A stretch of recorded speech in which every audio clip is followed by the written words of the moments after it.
Today we are going to discuss about this topic adjoint and inverse of a matrix. In the previous chapter we have studied about the inverse of a matrix. Inverse find out करना हम लोगों ने सीखा था chapter 3 matrices में. In this section we shall discuss the condition of existence of inverse of a matrix.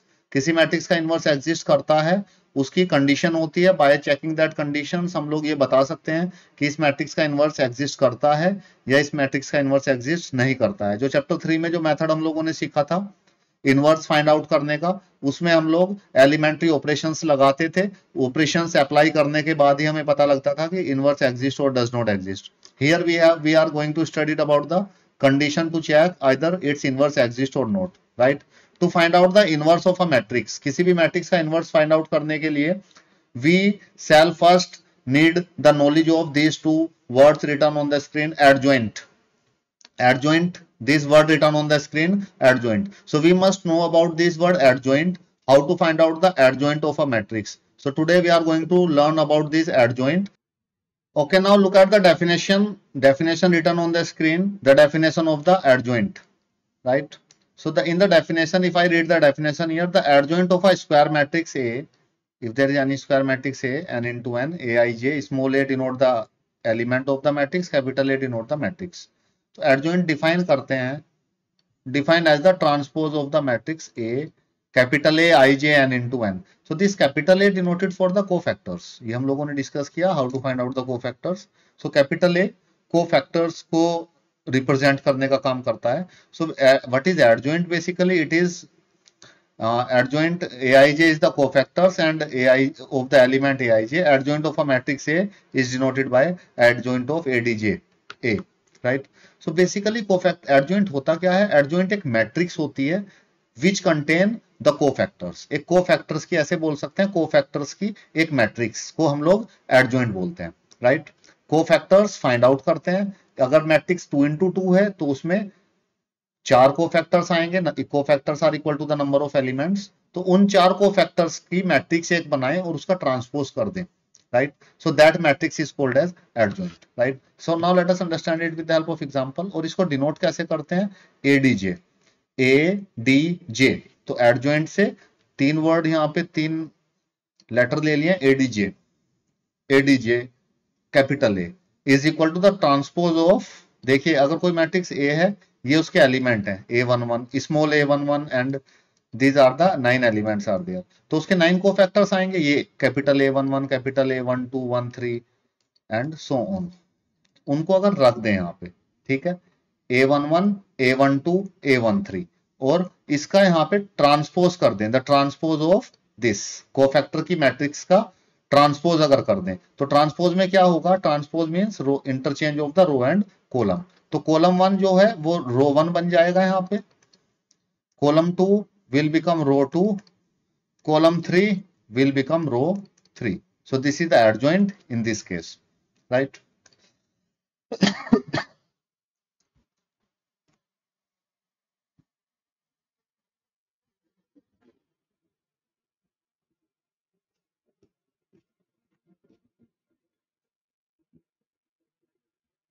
so this is the adjoint for 3 into 3. Let me tell you the adjoint for 2 into 2 also. Suppose if there is any matrix A, let this is like this. So its element is A11, A12, A21, A22. Element को small letter से denote करते हैं. ठीक है, कोई matrix है 2 into 2 order की. ठीक है, इसके कोफैक्टर्स हम लोग फाइंड कर सकते हैं. तो जो इसका जो ट्रांसपोज आएगा एडजॉइंट, इसका जो एडजॉइंट हम लोग फाइंड करेंगे एडजॉइंट ऑफ ए. तो ये क्या होगा? इसके कोफैक्टर्स आएंगे A11 कैपिटल ए. तो आप डिफरेंस समझ रहे हैं, एलिमेंट को स्मॉल ए से डिनोट किया, कोफैक्टर को कैपिटल ए से डिनोट कर रहे हैं. A21, A22. इसकी एक मैट्रिक्स बना दें कोफैक्टर की, तो adjoint basically is a matrix of the cofactors. और उसका ट्रांसपोज करना ना भूलें आप. तो ट्रांसपोज करेंगे तो ये बन जाएगा first row will become first column and second row will become second column. So this is how we find out the transpose of 2 into 2 matrix. Right, so let us try to understand it with the help of example. Let me give you the example here. Example to find out. Suppose एक matrix है A and its element is 1, 2, 3, 4. ये इसके element है और हमें इसका find करना है, हमें इसका फाइंड करना है adjoint of matrix A we need to find, right. So how to find out the adjoint in this case? So first of all we need the cofactors. तो 4 कोफैक्टर आएंगे, A11, A12, A21, A22. So we need these 4 cofactors. Let me write it here. A12, A21 and A22. So cofactors कैसे find करते हैं? This thing we have already discussed in detail. तो पहले sign लगाते हैं, यहाँ पे प्लस, यहाँ पे माइनस, यहाँ पे माइनस, यहाँ पे प्लस। फिर एलिमेंट्स देखते हैं। एलिमेंट देखिए, 1 का एलिमेंट हाइड कीजिए रो और कॉलम को, तो 4 दिखाई दे रहा है, तो 1 कोफैक्टर इज 4। सेकंड का देखिए, 2 की रो और कॉलम को हाइड कीजिए तो 3 दिखाई दे रहा है, तो इट्स 3। इट्स सिमिलरली इट्स 2 और इसका आएगा 4, राइट। So these are the cofactors. Now how to find out the adjoint in this case? तो आप ऊपर देखेंगे एडजॉइंट कैसे फाइंड करते हैं। एडजॉइंट्स कोफैक्टर्स की मैट्रिक्स बना देते हैं। तो मैट्रिक्स बनाई 4 -3 -2 एंड 4 का ट्रांसपोज, इसका ट्रांसपोज। तो ट्रांसपोज करेंगे तो क्या होगा? First row will become first column and second row will become second column. So this is like how we find out the adjoint of a matrix. So this is the adjoint of 2 into 2. Similarly, we can find out the adjoint of 3 into 3 also here by putting it and take the transpose. And we already know how to find out the cofactors of a matrix. This thing we have already discussed in detail, right? Now look at this remark here written on the screen. Remark is 2 into 2 matrix का determinant, 2 into 2 matrix का adjoint हम लोग directly भी find कर सकते हैं। For a square matrix of 2 into 2 if it is given like this, ऐसे कोई स्क्वायर मैट्रिक्स गिवन है, the adjoint A can also be obtained by interchanging A11 and A22 को इंटरचेंज कर दें and by changing the sign of A12 and A21। So adjoint कैसे find out होता है? Adjoint हम लोग ऐसे भी फाइंड कर सकते हैं, अगर A11 ये एलिमेंट और इस एलिमेंट को इंटरचेंज कर दें और A12 और A21 के साइन चेंज कर दें। देखो इंटरचेंज कर दिया, A22 इधर आ गया, A11 इधर आ गया और इनके सामने माइनस साइन लगा दिए। सो this is the adjoint of this matrix A, right. So let me explain this with the help of example. एक एग्जांपल अगर दूं, सपोज एक मैट्रिक्स ए लिखी हुई है 1 2 3 4, इसका आपको फाइंड करना है adjoint and it is applicable for 2 into 2 matrix. Adjoint of this matrix, इस मैट्रिक्स का एडजॉइंट फाइंड करना है। सो एडजॉइंट क्या आएगा? इसको इंटरचेंज कर दीजिए 1 और 4 को, यहाँ पे 4 और यहाँ पे 1 लिख दीजिए और जो 2 और 3 लिखा हुआ है इनके साइन चेंज कर दीजिए। 2 और 3 के साइन, तो साइन क्या प्लस है तो माइनस कर दीजिए, माइनस है तो plus, interchange the sign. So this is the adjoint of this matrix A, right. So directly we can find. अभी मैंने पीछे भी ये एग्जांपल लिया था, if you look at this, this is the same example I have taken here 1 2 3 4। तो इसका जो एडजॉइंट क्या आया था, इसका adjoint, we have done a mistake in this. So इसमें यहाँ पे 4 नहीं आएगा, इट्स 1 हियर और यहाँ पे 1 आएगा and its element, this element is equal to -2 and 1 here. तो ये देखिए, okay, so this is 1 here, right. Now look at this, ये देखिए adjoint 4 1 -2 4 -2 -3 1। Look at this 4 -2 -3 1, so it's same. So we can directly find out the adjoint of a 2 into 2 matrix like this also by interchanging the diagonal elements and by changing the sign of non-diagonal elements.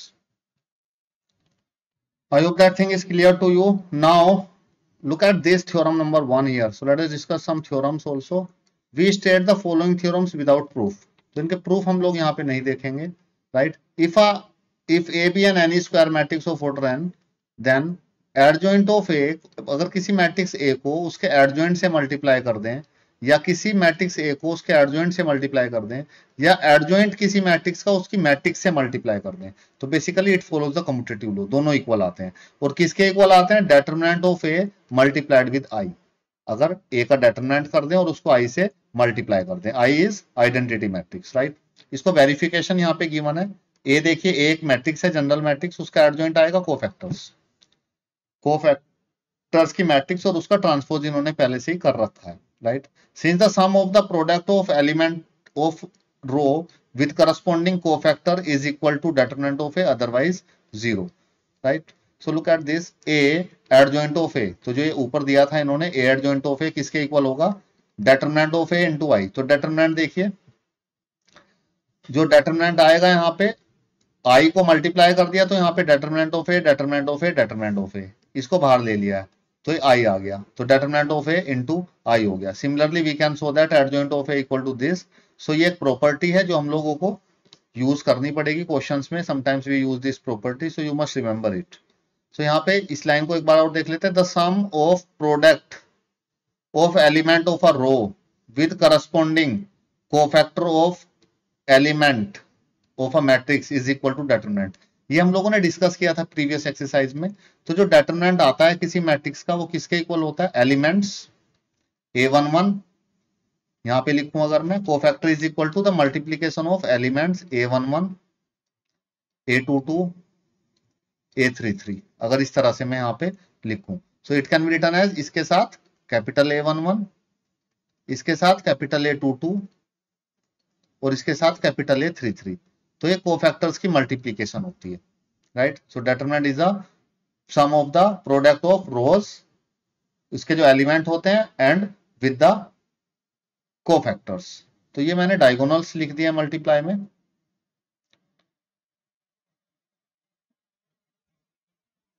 One ठीक है, and otherwise इसको मुझे ये नहीं लिखना चाहिए। Then determinant of A is A11 multiplied with capital A11 plus A12 multiplied with capital A12 and A13 multiplied with capital A13. So this is small a. This small a is for element and this capital A is for cofactor. So इसकी multiply होती है, ये line इन्होंने यहाँ पे बताई है इसमें।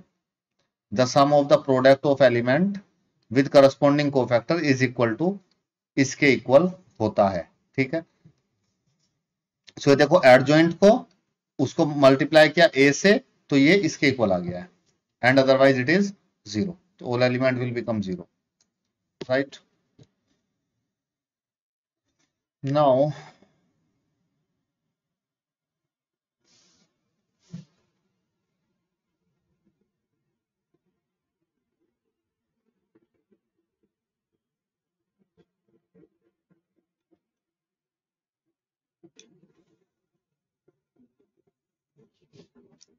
अच्छा, ये तो प्रॉपर्टी हमने पढ़ी थी यहाँ पे। इसमें यहाँ पे ये बताना चाह रहा है जब A11 से मल्टीप्लाई होगा तभी ये डेटरमिनेंट के इक्वल बचेगा यहाँ पे, ठीक है।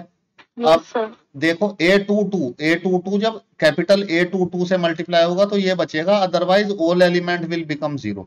जैसे ये एलिमेंट A12 जब इससे मल्टीप्लाई होगा और किसी भी एलिमेंट से तो वो 0 के इक्वल ही हो जाएगा। तो जब आप इसको फर्स्ट को मल्टीप्लाई करेंगे फर्स्ट कॉलम से तो ये आएगा first element multiplied with first, ये सेकंड एलिमेंट जब इससे मल्टीप्लाई होगा तो 0 हो जाएगा, थर्ड एलिमेंट इससे मल्टीप्लाई होगा तो 0 हो जाएगा, तो ये आएगा डेटरमिनेंट ऑफ ए। ठीक इसी तरह से यहाँ पे भी और यहाँ पे भी, right.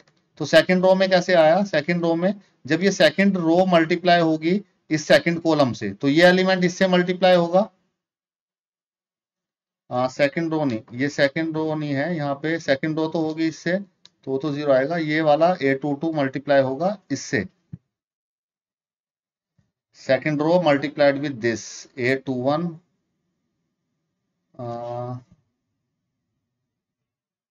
So we will follow the rules and in the steps how we multiply two matrices, no? हाँ वही like rule first follow column with the first row with the first column, then again with the second column. हाँ, तो इसको first को जब हमने इससे किया तो डेटरमिनेंट आ गया, फर्स्ट को सेकंड से करेंगे तो सारे डिफरेंट आएंगे, थर्ड से करेंगे तो सारे डिफरेंट आएंगे, तो इसीलिए 0 आया है। और ये सेकंड को जब हम लोग करेंगे फर्स्ट से तो ये 0 आएंगे, और सेकंड को जब हम लोग सेकंड से करेंगे, right.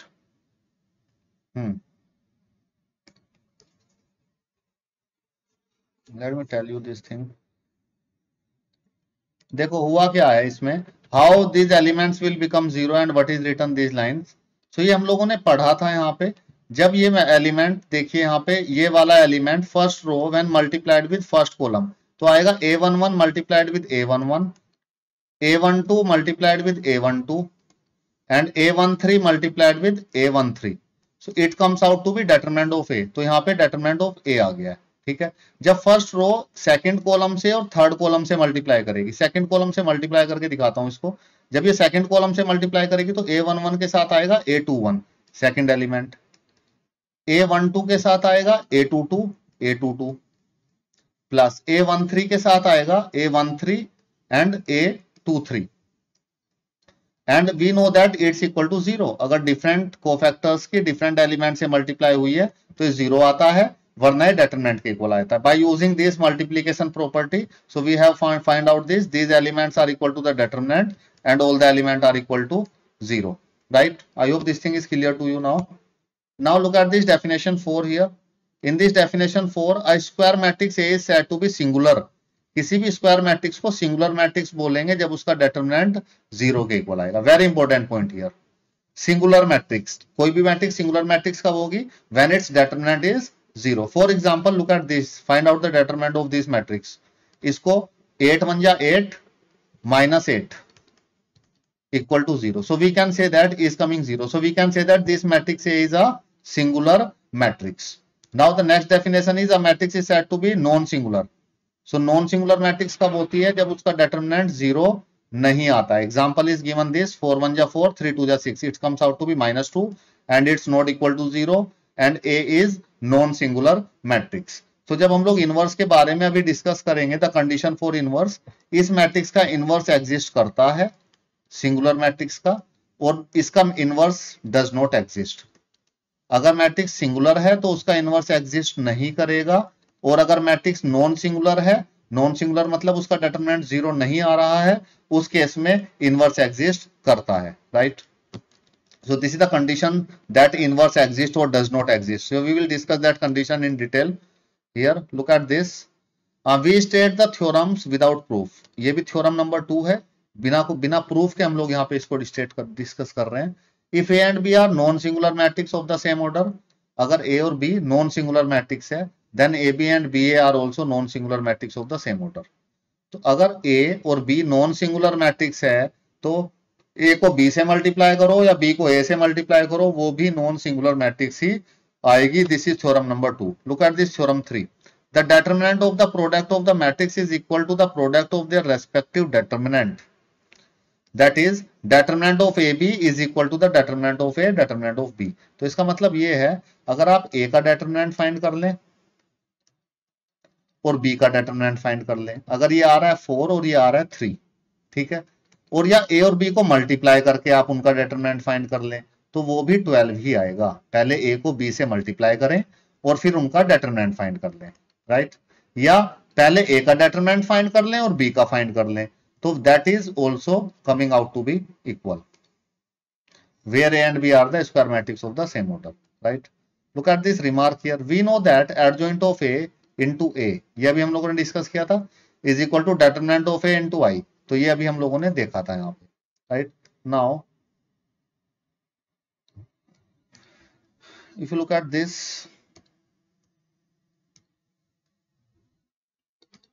Okay, writing the determinant of a matrix on both the sides we have, अगर हम लोग इस पे दोनों तरफ डेटरमिनेंट कर लें इसका जो ऊपर मैट्रिक्स है यहाँ पे, इसका डेटरमिनेंट तो इस मैट्रिक्स का डेटरमिनेंट हो जाएगा, तो इसका डेटरमिनेंट हो गया इधर, इसका A determinant of adjoint of A into A का डेटरमिनेंट हो गया। इसको सेपरेटली लिख लिया, adjoint of A into A separately लिख लिया है।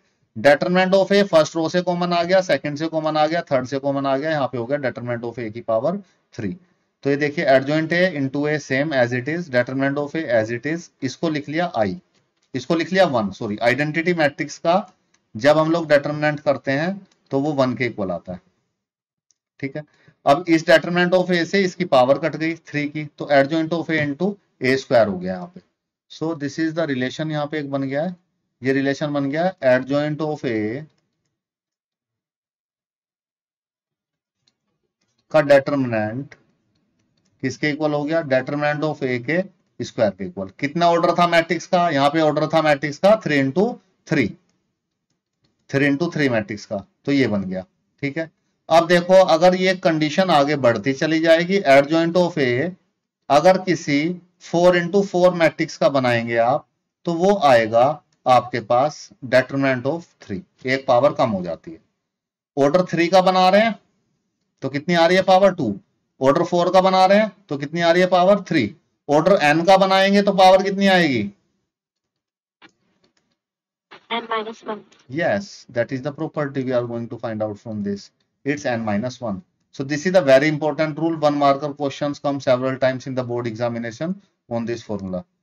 So this is the final conclusion here. In general, if A is a square matrix of order n, then adjoint of A is equal to determinant of adjoint of A n-1. अगर 2 into 2 का बना रहे हैं तो determinant of A आएगा. I hope this thing is clear to you. Now look at this theorem number 4 here. In this theorem 4, it is given that a square matrix A is invertible if and only if is a singular matrix. जो मैंने अभी बताया था, अगर matrix singular है तभी वो invertible होगी, तभी उसका इनवर्स एग्जिस्ट करेगा। क्यों होगा ऐसा? अगर मैट्रिक्स नॉन सिंगुलर है क्यों, तब ही क्यों इनवर्स एग्जिस्ट करता है? So it define this theorem. इस थ्योरम से हमें ये चीजें पता लगेंगी। So let me explain this thing to you. Look at this, the proof of this theorem. Let A be an invertible matrix of order I be an identity matrix हो गया. There exists a square matrix B of order n. AB BA के equal है और ये I के equal है, right? AB equal to I, AB का determinant I के डेटरमिनेंट के इक्वल, सेपरेट किया, equal to 1. Okay, now determinant of A is not equal to 0, hence A is non singular. अब देखो A का जो डेटरमिनेंट है, अगर B नीचे जाएगा, I तो 1 आ गया, ए बी इसके इक्वल आ गया, ठीक है। तो ये अगर 1 के इक्वल आएगा तो इसका मतलब क्या है, ये 1 के इक्वल होगा, इट्स इक्वल टू 1। तो यहाँ पे जो इसका जो डेटरमिनेंट है ए का और बी का, दोनों का डेटरमिनेंट नॉट इक्वल टू 0 होना चाहिए। अगर कोई भी डेटरमिनेंट 0 हो गया तो ये 1 के इक्वल आ ही नहीं सकता, right. So A determinant of A must be equal to not equal to 0, right. Conversely let A be a non singular, then determinant of A is not equal to 0। अब ये देखिए, नाउ ए एडजॉइंट ए, ये theorem थी हम लोगों ने पढ़ी थी, इक्वल टू दिस थ्योरम 1। अब इसको अगर इन्होंने मल्टीप्लाई डिवाइड कर दिया है दोनों तरफ से डेटरमिनेंट ऑफ ए से, यहाँ पे डेटरमिनेंट ऑफ ए से डिवाइड, इसको डिवाइड किया, इसको डिवाइड किया, तो यहाँ से डेटरमिनेंट ऑफ ए कट गया, तो ये बचा आई के इक्वल, ठीक है। इसमें डेटरमिनेंट ऑफ ए से डिवाइड कर दिया इसको, यहाँ पे भी, यहाँ पे भी, यहाँ पे भी, ये कट गया, ठीक है। नेक्स्ट स्टेप देखिए, ये ए आ रहा है, ये डेटरमिनेंट ऑफ ए एडजॉइंट, ये आ रहा है, ये आ गया, okay. A B equal to B A equal to I, तो यहां से बी हम लोग फाइंड कर सकते हैं, B is equal to in this case 1 upon determinant of A into adjoint of A. कैसे फाइंड किया? Let me link this things, let me rub it. तो हमारे पास देखिए, ए तो यहाँ पे लिखा हुआ है, ये क्या था, बी था। ए बी तो हमारे पास बी ए के इक्वल था, ठीक है। ये ए लिखा हुआ है, ये क्या हो जाएगा, ये बी हो जाएगा। ए सॉरी, ए यहाँ पे लिखा हुआ है, ये ए, और ये किसके इक्वल है, आई के इक्वल, आई के इक्वल, ठीक है। ये कंडीशन है। अब यहां से बी का पता लग गया हमें, तो हमने बी किसको मन लेट कर लिया, हमने बी लेट कर लिया इसको। सो दिस इज बी, ये बी है, so this is B 1 upon determinant of A. So A is invertible and this is the inverse. तो जो बी होगा यहाँ पे इस केस में, वही ए का इनवर्स होगा। So this is the formula for A inverse. A inverse is equal to 1 upon determinant of A का डेटरमिनेंट और उसका एडजॉइंट उसके मल्टीप्लाई में। So this is the inverse. और ये नॉन सिंगुलर मैट्रिक्स के लिए क्यों एग्जिस्ट करता है? Exist for when it is not equal to 0 non singular. क्यों? अगर ये 0 हो गया तो क्या होगा, 0 हो गया अगर ये, तो ये देखिए डिनोमिनेटर क्या हो जाएगा इनवर्स का, 0, और ये क्या हो जाएगा, undefined, right. I hope this thing is clear to you. So this is all about the concept of this we are going to use in this next exercise of this chapter, right? So in the next class we will start a new exercise. So that's all for today. Thank you all for joining.